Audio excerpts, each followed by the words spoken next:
I'm at 76 again here. Sorry about the voice, a little under the weather. And so the biggest thing I'm going to do, or what I'm trying to accomplish here today, is during a camping trip, I don't know, a month or so back, I had some issues with my Coleman dual fuel.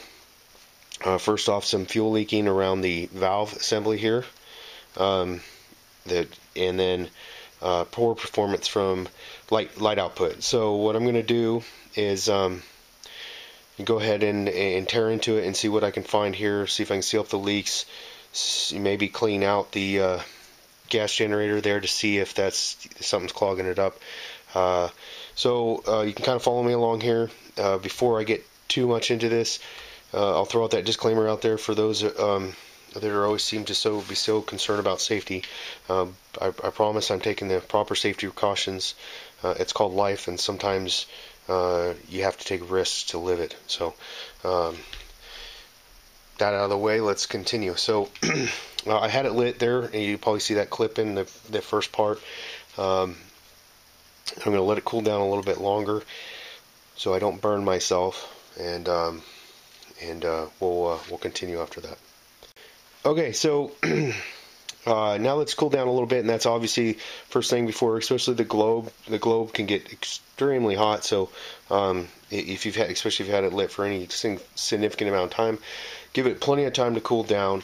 Once it's cool, you can go ahead and slowly relieve the pressure that's in the tank, if your lantern already has pressure on it. So I'm just going through some of the safety precautions here.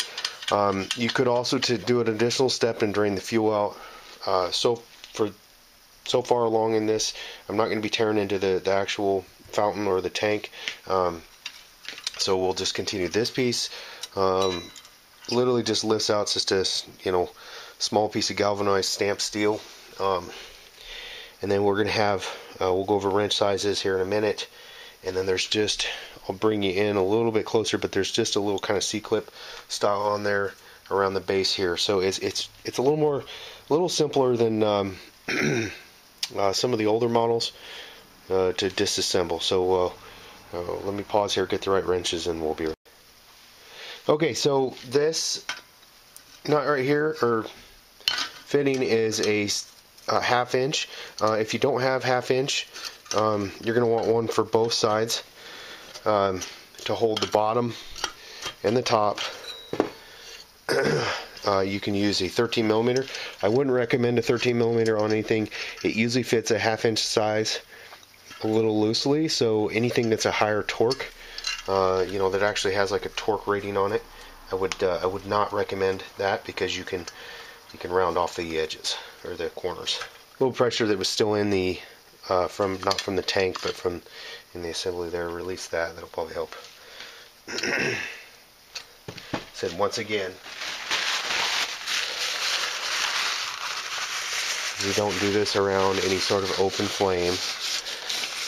If you're going to be working indoors like I am, in a garage, sure you have a fire extinguisher available, all that good stuff. Alright, so I'll try to zoom in here.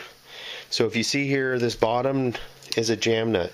So once you loosen that up, same ½ inch size, it frees everything up a little better. You can get this little C-clip out of there, and then if you need to, just lift carefully, lift this assembly off. So that's the upper assembly there, and gas generator, and we'll inspect that here in a minute. First thing though, I want to get down and see what's going on with my so if you have to line those up to pull that off. What's going on down here? Why am I getting leaks down here? So first, try to show you guys down in here without moving you around too much. Sorry. Let me zoom back out. Alright, so if you see down in here, the first leak appeared that I had when I was out in the field. I pulled that apart and tightened this down here because it seemed like it was leaking here. Now it almost appears. We'll have to probably apply some pressure to the system to find it, clean it up first. But and it might appear that we're leaking from these threads right here. So let me get this all cleaned up and apply some pressure.